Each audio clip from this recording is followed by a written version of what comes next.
Oh, hi. Welcome to Season 2, Episode 1.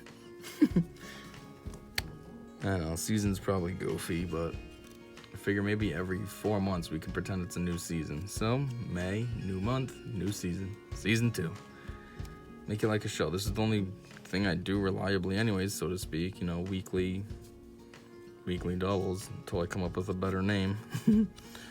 So, might as well make it like a show with seasons. So probably over time get ridiculous. I'll be like, welcome to season 86. But whatever. Anyhow, I'm not really a fan of making parts, which I guess if I do this as a season with episodes, it won't be parts anymore. It'll just be episode 1, episode 2. But I don't really like doing that because I want it to be a weekly thing, you know, every Sunday, and that's it. But this week, like usual recently, there's a lot of doubles for football. So there's baseball and football. These are just baseball. I'm going to do baseball right now. There's like 8 here. But for football, there's 30. So it's like, it's going to make a ridiculously long video. I mean, just on its own, never mind plus these. So what I was thinking is bang these ones out on their own and then bang out football on its own.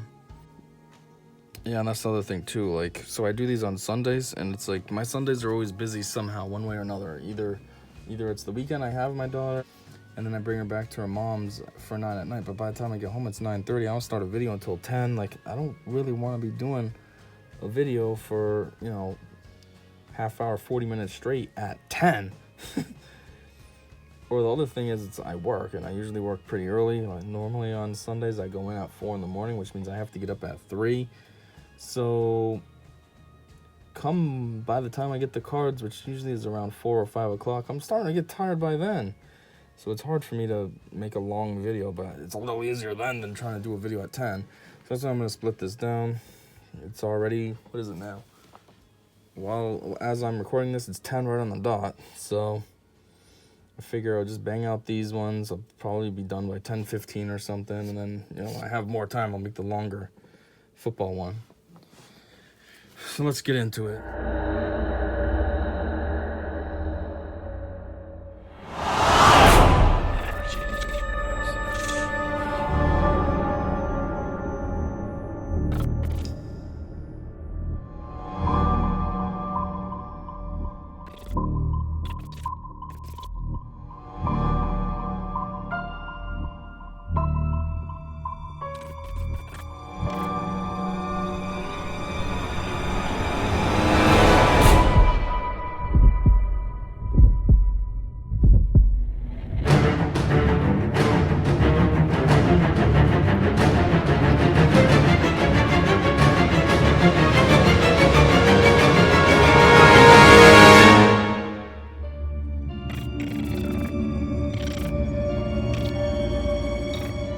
Okay.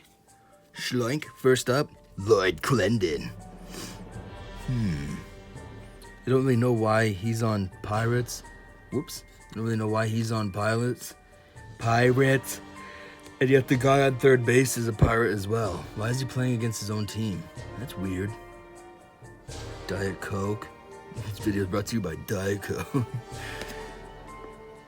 Actually, it's Diet Coke from 93. I guess Diet Coke really hasn't changed its logo too much. It's relatively current looking. Lloyd's first inning grand slam helped Pirates to 19-2 win versus Mets on September 26, 1992. 19-2? That's just showing off at that point. That's ridiculous. 19-2.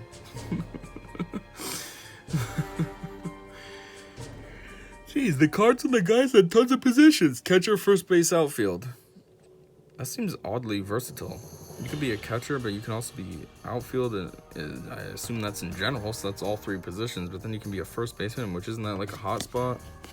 This guy's all over the place. I wonder he's playing versus his own team. And the other team was like, "Hey Lloyd, can we borrow you as a pinch batter or maybe pinch runner over here?" And he's like, "I guess I do everything else." Next up, Me, John Smiley. Which I don't know why that's me, because it looks nothing like me. But that's what I've heard. John Smiley looks like me. I don't know. He was a Pirate? I thought he played on a red team. What's this say back here? What? It only says Pirates. Jeez, I keep putting the picture way off. I'm over here. What? Yeah, nice hand.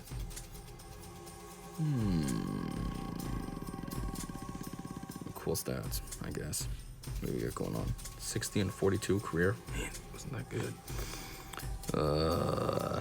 357 ERA? Jeez, he wasn't that good. Come on, Mr. Smiley, with your cool belt that's hiding way deep in that pocket thing. Next up, Mr. LaRoche with the super aggressive batting style. I was giving someone a casual wave. You know, hey, what's up, man? Ooh, Bowman. Is this the fancy years or is this the crap years? 2008? I'm not sure. If it said like 18, then I know it's the fancy years. Adam LaRoche. Pirates. Wait a minute. He's a Brave. What's this all about? Orange County. That's that movie. Resume. Norm's 24 home runs and 85 ribby in his 3 full MLB seasons. Led NL first base in dips. It was second in full percentage in 2007. 6th and null in slug. 561 in 06. Skills. Not a masher, but has mounting power. Are they talking about how he bats? He stands there scared. How is that mounting power? Likes the ball above his hands. Okay. Vastly underrated first baseman. Highly professional and genital. Evolution. LaRoche was the Braves' first baseman for 2.5 years, but they traded him after 2006 when he was approaching his peak. The Pirates feel he's about to become one of the best. He looks different than I imagined. For someone who bats so intimidatingly, or bats like he's feeling very intimidated, he almost just looks like a regular guy. Why is he bat so scared? Get out of here, Adam. And how does that say Adam LaRoche? That says, first grade. Next up, Al Martin. Ooh. Whoa, his glove is way too small. Look how much of his hand is hanging out. It's like this much. You can almost see thumb buckling out. And at the same time, he's trying to do a too sweet.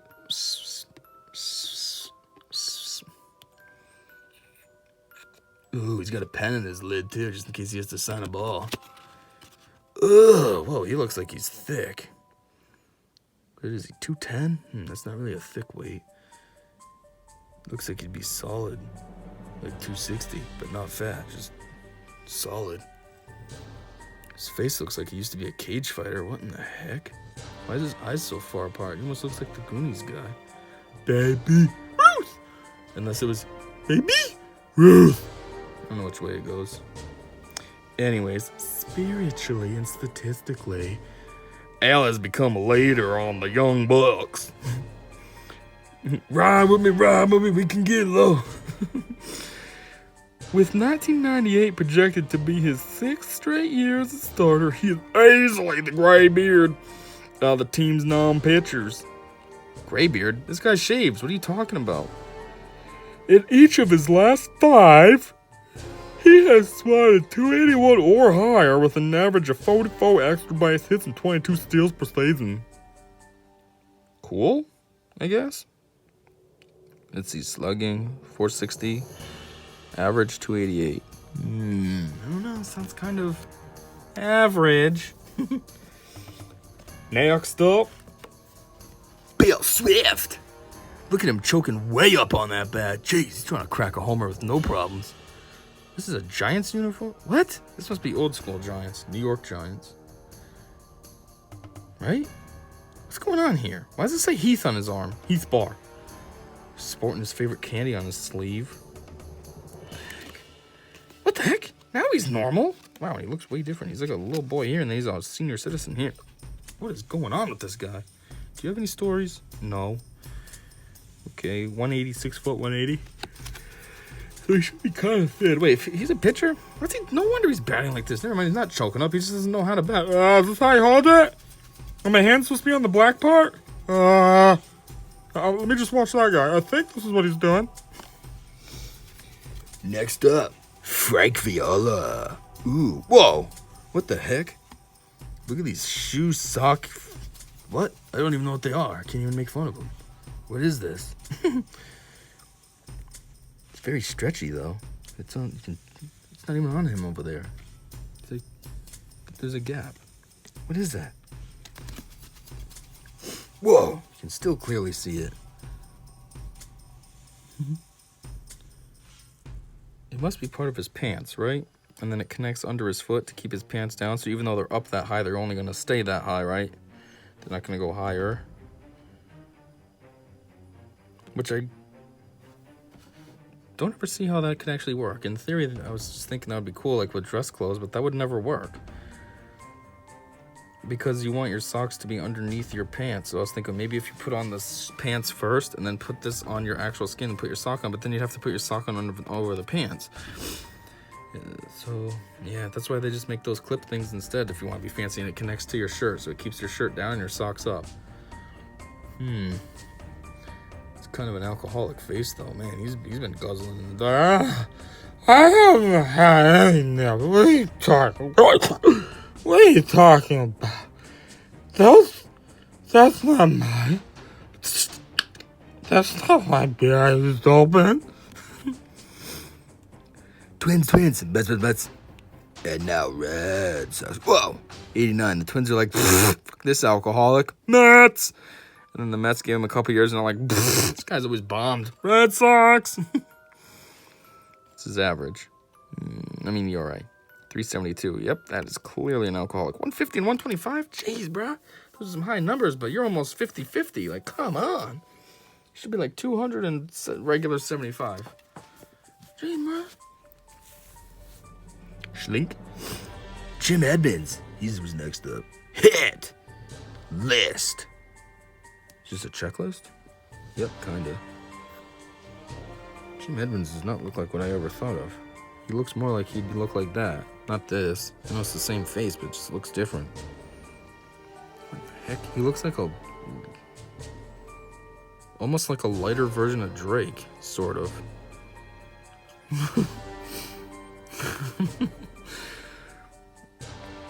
Let's see, Tony Gwynn, Wade Boggs, Frank Thomas, Mike Piazza, A-Rod, Edgar Martinez, Derek Jeter. Yeah, all the guys in the top that you'd expect. And then you get Jim Edmonds, though. He's kind of only like...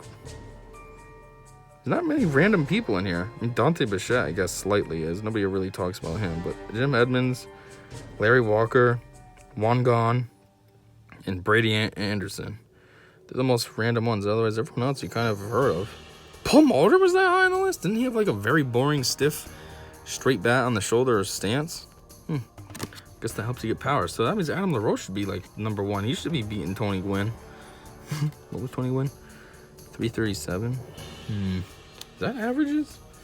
So what happened with that guy? 402, no steroids. What is it, Ted Williams? I guess that was only one season, so overall he didn't make it that high. Then again, those are more recent guys, so who knows? Anyways, last one. Wally Joyner. Finally, someone who knows how to smile and look happy that they play sports and they made it in the big leagues and stuff. Everyone else is always just like this guy. Why are you taking my picture? I'm trying to take a dump, not be in a photo shoot. Where this guy's like, yay, I always wanted to be whatever I am. I don't know what position I am, but I always wanted it. Wally Jr., California Angels. When Wally arrived in The Show. Oh, he's been in MLB The Show 86. Man, I didn't know they were making it that long ago. So that means it must have came out on like the original Nintendo. Unless the first one was on like Atari. Man, the show's come a long way. It almost looks real now. Atari must look like crap.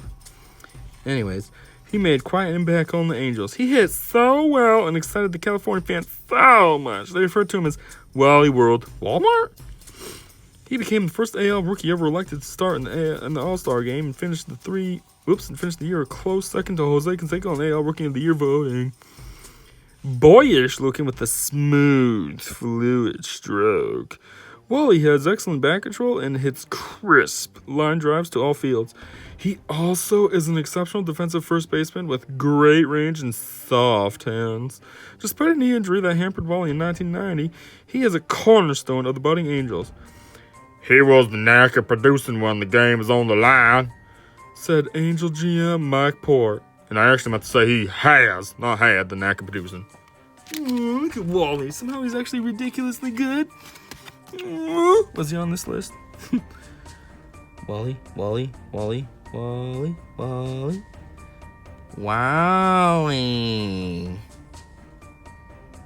Nope, I don't see any Wallies on here.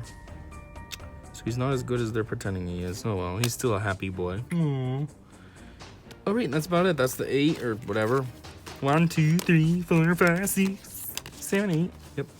It's about the 8 for the baseball ones, and then 30 for football coming up soon. So, total that one. I said, see ya. Happy little boy.